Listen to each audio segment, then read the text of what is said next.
இன்றைய வேத வசனம், நான் உங்களை விட்டு விலகுவதும் இல்லை, உன்னை கைவிடுவதும் இல்லை. யோசுவா 1 அதிகாரம் 5 வசனம். In English, I will be with you, I will never leave you nor forsake you. Joshua chapter 1 verses 5.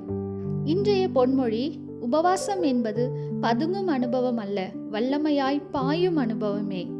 அன்பான தெய்வ பிள்ளைகளே, பேரரசரின் அற்புத ஊழியத்தின் மூலம் வேத வசனத்தை உங்களோடு பகிர்ந்து கொள்வதற்காக ராஜாதி ராஜாவாகிய இயேசு கிறிஸ்துவுக்கு ஸ்துதியையும் ஸ்தோத்திரத்தையும் செலுத்துகிறேன்.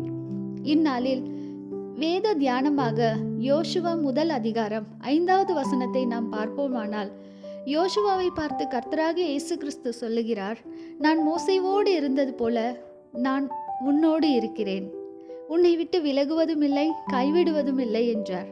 இன்று அதே வாக்குத்தத்தத்தை உங்களுக்கு தருகிறார். என் மகளே, என் மகனே, நான் உன்னோடு இருப்பேன், உன்னை கைவிட மாட்டேன். மோசேவோடு தேவன் எப்படி இருந்தார் தெரியுமா? அற்புதம் செய்கிறவதாக இருந்தார். எகிப்து தேசமே நடுங்கும்படியான அற்புதங்களை செய்தார். வழி நடத்துகிறவராய் இருந்தார். ஒரு தகப்பனை போல, ஒரு தாயை போல தேற்றி நடத்தினார். எல்லாவற்றிற்கும் மேலாக வேதவசனம் மோசேவை குறித்து ஒரு சாட்சி கொடுத்தது என்ன தெரியுமா? ஒருவன் தன் சிநேகிதனோடு பேசுவது போல கர்த்தர் மோசேவோடு முகமுகமாய் பேசினார். இன்று அவர் உங்களோடு ஒரு நண்பனாக இருக்க விரும்புகிறார். நான் அநேக நேரங்களில் மனக்கவலையில் இருந்தபோது தேவ சமூகத்தில் இருந்து ஜெபித்தேன். அவர் எனக்கு தாயும் தகப்பனுமாக, தோழனாக இருந்து என்னை தேற்றினார். அன்று நான், தேவனே, நீர் என் சிநேகிதனாக வேண்டும் என்று என்னை ஒப்பு கொடுத்து ஜெபித்தேன். இப்பொழுது இயேசு கிறிஸ்து எனக்கு ஒரு நல்ல சிநேகிதனாக இருக்கிறார். உங்களுடைய பெஸ்ட் ஃப்ரெண்ட் யார் என்று நீங்கள் யோசித்து பார்த்தால், இயேசு மாத்திரமே உங்களுடைய பெஸ்ட் ஃப்ரெண்டாக இருப்பார். அவரை கூட வைத்துக் கொள்ளுங்கள். அவரை போல ஒரு பெஸ்ட் ஃப்ரெண்ட் நீங்க வாழ்க்கையில பார்க்கவே முடியாது. மற்றவர்கள் எல்லாம் இரண்டாவது தான். இன்று நீங்கள் மனக்கவலையில் இருக்கிறீர்களா? யாரிடத்தில் சொல்ல முடியும் என்று நினைத்து ஏங்குகிறீர்களா? வாழ்க்கை பயணத்தில் போக வழி தெரியாமல் நின்ற இடத்திலேயே நிற்கிறீர்களா? வேற வழியே இல்லை, தற்கொலைதான் இதற்கு முடிவு என்று நினைத்து கொண்டிருக்கிறீர்களா? அனைவராலும், குடும்பத்தினராலும் கைவிடப்பட்ட நிலைமையில் தனிமையில் தவிக்கிறீர்களா? உங்கள் அனைவரோடும் இன்று இயேசு கிறிஸ்து வேத வசனத்தின் மூலம் பேசுவது என்னவென்றால், நான் உன்னோடு இருக்கிறேன், ஒருபோதும் உன்னை கைவிட மாட்டேன்.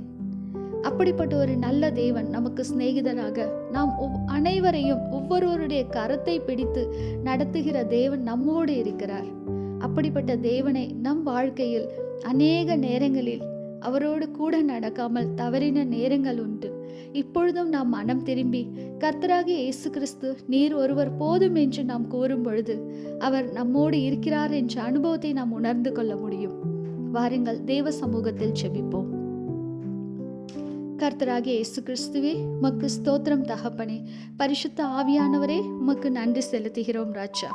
எங்கள் தேவனாகிய கர்த்தர் அப்பா, இந்த நேரத்தில் இந்த வாக்கு தத்தத்தினை கேட்டுக்கொண்டிருக்கிற ஒவ்வொரு பிள்ளைகளுடைய மன கவலைகளையும் கண்ணீரையும் காண்கிற தேவன். யாரிடத்தில் சொல்லுவது, தலை சாய்க்க யாருமே இல்லையே, எங்கு செல்லுவது என்று தனிமையில் தவித்து கொண்டிருக்கிற பிள்ளைகள், மரணம், தற்கொலைதான் முடிவு என்று நிலைமையில் நிற்கிற உமது பிள்ளைகளை என் தேவனாகிய கர்த்தர் அப்பா, உமது அன்போடு அவர்களை நீர் உமது கரத்தினால் பிடித்து வழி நடத்துங்க ராஜா.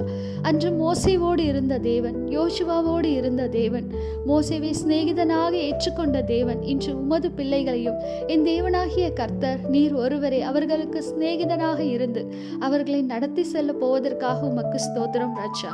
என் தேவாதி தேவன், கர்த்தாதி கர்த்தர் ராஜாவே, அநேக நேரங்களில் ராஜா யாருமே இல்லையே என்று தவிக்கிறார்கள் ராஜா. பரிசுத்த ஆவியானவர் நீர் ஒருவர் உண்டு என்று அப்பா அவர்கள் நினைத்து அவர்கள் உங்களை துதிக்க, அவர்களுடைய மன கண்கள் திறக்க என் தேவன் நீர் கிருபை செய்வீராக ராஜா. பரிசுத்த ஆவியானவர் உமது பிள்ளைகளுடைய கரத்தை பிடித்து ஒருபோதும் அவர்களை கைவிடாமல், அவர்களை விட்டு விலகாமல், அவருடைய தேவைகள் யாவற்றையும் சந்தித்து அவர்களை சந்தோஷத்தில் வைத்து களி கூர்ந்து மகிழ்ச்சியிலும் அப்பா உம்மிடத்தில் அவர்கள் அப்பா இன்னும் கிட்டி சேர என் தேவாதி தேவன் நீர் அவர்களை வழிநடத்த போகும் உமது கிருபைக்காய் நன்றி செலுத்துகிறோம் ராஜா. பரிசுத்த ஆவியானவர் இந்த வாக்கியத்தின் மூலம் அநேக பிள்ளைகள் ராஜா ரட்சிக்கப்பட்டு உம்மை ஏற்றுக்கொண்டு உமது சமூகத்தில் சாட்சியாய் நிற்க போவதற்காக உமக்கு நன்றி செலுத்துகிறோம் ராஜா. என் தேவனாகிய கர்த்தாவே இயேசுவே, என்னை தாழ்த்தி உம்மை உயர்த்தி உமக்கே ஸ்துதிகன மகிமை யாவற்றையும் செலுத்தி நசரனாகிய இயேசு கிறிஸ்து நாமத்தில் வேண்டி கேட்டுக்கொள்கிறோம் நல்ல பிதாவே. ஆமென்.